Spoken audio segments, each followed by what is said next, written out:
Hello दोस्तों, स्वागत है सभी का केमिस्ट्री रिसर्च सेंटर के इस नए वीडियो में। दोस्तों आज हम लोग पढ़ने वाले हैं आयन के बारे में। किसके बारे में पढ़ने वाले हैं? आयन के बारे में पढ़ने वाले हैं। सबसे पहले हम लोग जानेंगे आयन किसे कहते हैं। तो आवेशित कण को ही आयन कहा जाता है। जिस कण पे आवेश होता है उसको आयन के नाम से जाना जाता है। देख सकते हैं यहाँ पे आयन दो प्रकार के होता है, धनायन और क्या, ऋणायन। आयन होता है दो प्रकार के, पहले का नाम क्या है धनायन और दूसरे का नाम क्या है ऋणायन, यानी कि एनायन और क्या केटायन। तो यहाँ पे देख सकते हैं आप लोग, जैसे कि इसके जस्ट पहले वाले वीडियो में हम लोग चर्चा किए थे वैलेंस इलेक्ट्रॉन के बारे में और उसके चार्ज के बारे में। तो जैसे हम लोग पढ़े थे उसमें कि किसी भी तत्व का जो संयोजी इलेक्ट्रॉन होता है वो जीरो नहीं होता है, जीरो नहीं होता है। एक से लेकर किसके बीच होता है, 8 के बीच होता है। जैसे जितने भी तत्व होते हैं सबके संयोजी इलेक्ट्रॉन जो होते हैं 1 और 8 के बीच ही होते हैं। 1 और 8 देखिए यहाँ पे। तो जैसे मान लो कि हाइड्रोजन है, जैसे कि वैलेंस इलेक्ट्रॉन 1 हो सकता है, 2 हो सकता है, 3 हो सकता है, 4, 5, 6 हो सकता है, 7 हो सकता है और क्या हो सकता है 8 हो सकता है। 9 जो है किसी भी तत्व का संयोजी इलेक्ट्रॉन नहीं होता है। देख सकते हैं यहाँ पे आप लोग, जैसे कि हीलियम है तो हीलियम के जो संयोजी इलेक्ट्रॉन होता है यहाँ पे बाबू, हीलियम के वैलेंस इलेक्ट्रॉन 2 होता है और द्वितीयक संस्थाई होता है। उसके बाद जैसे नियोन है तो इसका भी भी का वैल्यू कितना होता है 8 होता है। आर्गन का भी कितना होता है वैलेंस इलेक्ट्रॉन 8 होता है। क्रिप्टन का भी कितना होता है वैलेंस इलेक्ट्रॉन, तो 8 होता है। यहाँ पे देख सकते हैं आप लोग, जेनॉन का भी वैलेंस इलेक्ट्रॉन कितना होता है 8 होता है। और अरेडोन का भी वैलेंस इलेक्ट्रॉन कितना होता है तो 8 होता है। तो जो भी तत्व है इसको वर्ग 18 के तत्व है, इसका चर्चा हम लोग करेंगे।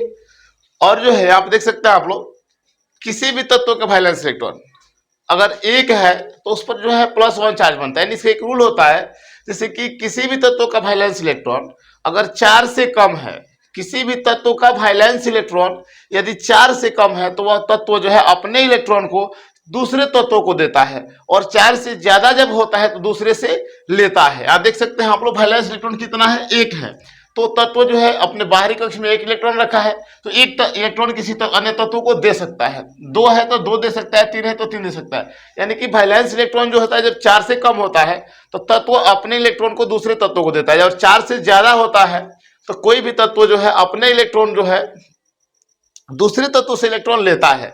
और जब वैलेंस इलेक्ट्रॉन 4 होता है तो कोई भी तत्व ना अपना इलेक्ट्रॉन दूसरे को देता है ना दूसरे से लेता है, वह इलेक्ट्रॉनों के साझेदारी करता है। जैसे कार्बन हो गया तो कार्बन इलेक्ट्रॉन को ना त्याग कर सकता है ना ग्रहण कर सकता है, वह शेयरिंग करता है इलेक्ट्रॉन को। तो समझिए यहाँ पे, पहले इतना तो समझ गए आप लोग।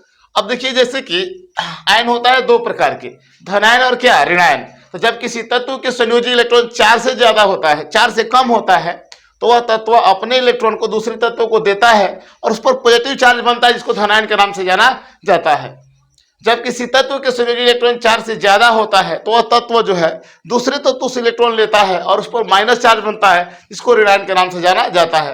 अब हम लोग समझते हैं कि कौन से तत्व पर कितना धनायन होता है और कितना ऋणायन होता है। तो समझिए यहाँ पे जैसे कि हाइड्रोजन है तो हाइड्रोजन का वैलेंस इलेक्ट्रॉन कितने होते हैं 1 होते हैं।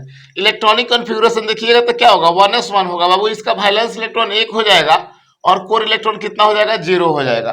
तो वैलेंस इलेक्ट्रॉन कितना है यहाँ देख के बताइए, 1 है तो चार्ज कितना होगा बाबू यहाँ पे हाइड्रोजन पर, तो हाइड्रोजन पर जो है +1 चार्ज होगा यहाँ पे, यानी कि 1 धनायन का निर्माण होगा। उसी प्रकार से देख सकते हैं यहाँ पे हीलियम का वैलेंस इलेक्ट्रॉन 2 है तो 1s2 यहाँ पे हो जाएगा, तो यहाँ वैलेंस इलेक्ट्रॉन 2 होगा और यहाँ पे देख सकते हैं बाबू कोर इलेक्ट्रॉन कितना हो जाएगा 0 हो जाएगा। तो समझ सकते हैं यहाँ पे हीलियम जो 2 है ये जो है द्वितीयक रूल से होता है एस्टेबल। क्या होता है बाबू, एस्टेबल होता है, यानी कि हीलियम जो है यौगिक का निर्माण नहीं करता है। इसके बाद देख सकते हैं यहाँ पे बाबू हम लोग लिथियम परमाणु संख्या 3 होता है 1s 2s, यहाँ देख सकते हैं इसमें 2 होता है और यहाँ पे 1 हो जाएगा। तो बाबू यहाँ वैलेंस कितना हो जाएगा बोलिए 1 हो जाएगा और कोर कितना हो जाएगा 2 हो जाएगा। तो लिथियम जो 3 है यहाँ पे Li पर कितना धनावेश बनेगा 1 प्लस चार्ज बनेगा यहाँ पे। इस प्रकार से जो है देख सकते हैं बेरिलियम, तो बेरिलियम का एटॉमिक नंबर क्या परमाणु संख्या कितना होता है 4 होता है। तो देख सकते हैं यहाँ पे 1s और 2s, तो बाबू 2 2 कितना हो जाएगा 4, तो वैलेंस इलेक्ट्रॉन का मान 2 हो जाएगा और कोर इलेक्ट्रॉन का मान कितना हो जाएगा 2 हो जाएगा।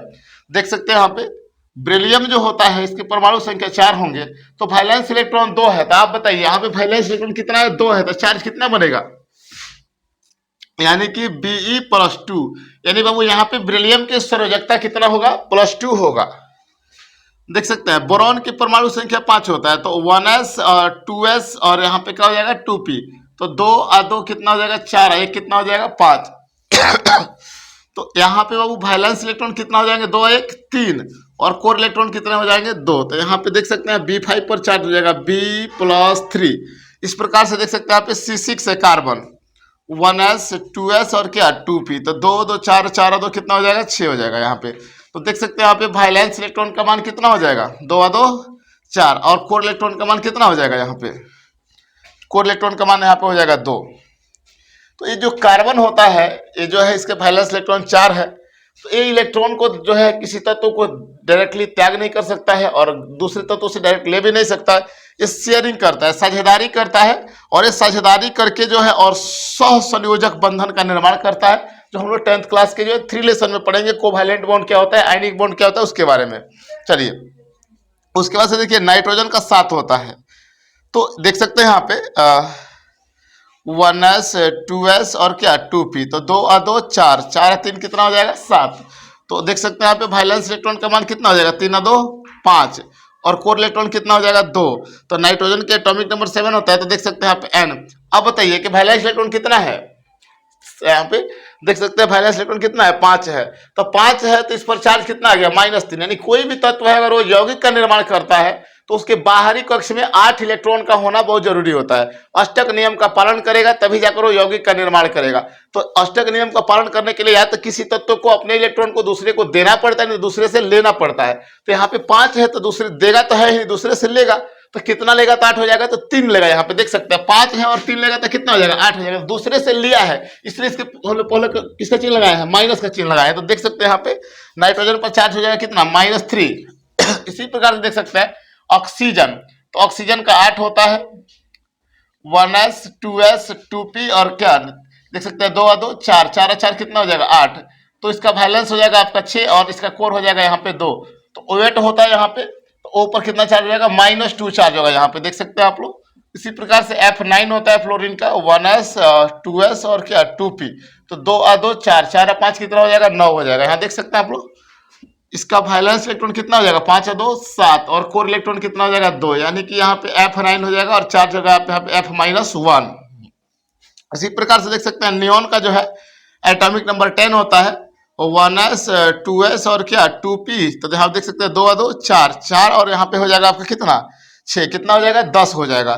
तो यहाँ पे वैलेंस कितना हो जाएगा आपका 6 और 2 8, और कोर यहाँ पे कितना हो जाएगा 2। यानी कि नियोन जो होता है एनी टाइम जो होता है एस्टेबल होता है, यानी कि अस्थायी होता है, किसी यौगिक का निर्माण नहीं करता है। उस प्रकार से और भी देख सकते हैं हम लोग, जैसे सोडियम है तो सोडियम का 11 होता है, 1s 2s और क्या 2p, तो देख सकते हैं 2 2 4, यहाँ पे 4 हो गया, यहाँ पे कितना डालेंगे और 6, तो 6 4 कितना हो गया 10, और यहाँ पे 2p के बाद क्या होता है 3s1 होता है। तो देख सकते हैं यहाँ पे वैलेंस कितना हो जाएगा 1, और कोर का वैल्यू कितना हो जाएगा 10 यहाँ पे। तो यहाँ पे सोडियम का एटॉमिक नंबर कितना हो जाएगा, जब वैलेंस 1 है तो यहाँ पे 4 हो जाएगा, यहाँ पे Na+1। उस प्रकार से देख सकते हैं जैसे Mg है तो Mg का 12 होता है, 1s 2s और क्या 2p, और हो जाएगा यहाँ पे 3s। तो 2 2 4 6 10 2 12, यहाँ वैलेंस का वैल्यू कितना हो जाएगा 2, और यहाँ पे कोर का वैल्यू कितना हो जाएगा 10। तो देख सकते हैं यहाँ पे Mg जो है 12 है, यहाँ पे चार्ज हो जाएगा यहाँ पे Mg+2।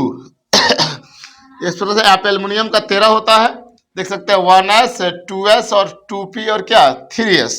तो 2 2 4 6 10, 10 और 3 2 कितना हो जाएगा 12, 3s के बाद किसमें भरता है तो 3p1 हो जाएगा। यहाँ पे ऐड कीजिए इसको, तो वैलेंस कितना हो जाएगा 2 1 3, और कोर कितना हो जाएगा यहाँ पे 10। इस प्रकार से सिलिकॉन जो होता है 14 होता है, तो 1s 2s और क्या 2p और क्या 3s, 3s के बाद होता है 3p। तो देख सकते हैं यहाँ पे 2 2 4 4 6 10 और 2 12, 12 1 कितना 12 2 कितना हो जाएगा 14। तो इसको ऐड कीजिए, बताइए वैलेंस कितना हो जाएगा आपका 2 और 2 4, और कोर कितना हो जाएगा यहाँ पे 10। इस प्रकार से सिलिकॉन जो होता है ये भी इलेक्ट्रॉनों का शेयरिंग करता है। इस पर कोई चार्ज वगैरह की चर्चा हम लोग अभी नहीं करेंगे। चलिए उसके बाद से फास्फोरस जो होता है P, इसका 15 होता है, 1s 2s 2p और क्या 3s और 3p। तो देख सकते हैं यहाँ पे 2 और 2 4, 4 6 10 10 2 12, 12 और 3 कितना हो जाएगा 15। तो वैलेंस यहाँ पे कितना हो जाएगा 3 और 2 5, और कोर कितना हो जाएगा यहाँ पे 10। चलिए तो इस प्रकार से जो है यहाँ पे P15 है तो वैलेंस 5 है, तो कितना घट रहा है 8 होने में 3, तो यहाँ पे फास्फोरस पर चलेगा -3। इस प्रकार से जो है सल्फर का 16 होता है, देख सकते हैं 1s 2s 2p और क्या 3s और क्या 3p। तो देखिए यहाँ पे 2 और 2 4, 4 6 10, 2 12, 12 और यहाँ पे 4 कितना हो जाएगा 16। तो ऐड कीजिए, वैलेंस कितना हो जाएगा 6 और कोर कितना हो जाएगा यहाँ पे 10। तो S16 पर जो चार्ज कितना हो जाएगा S-2। इस प्रकार से जो है आप सल्फर 16 होता है, इस प्रकार से क्लोरीन जो है 17, आर्गन 18, पोटेशियम 19 और कैल्शियम 20 का आप लोग निकालिए। कमेंट करके बताइए कि आप लोग से बन रहा है कि नहीं बन रहा है। चलते हैं, फिर मिलते हैं अगले वीडियो में।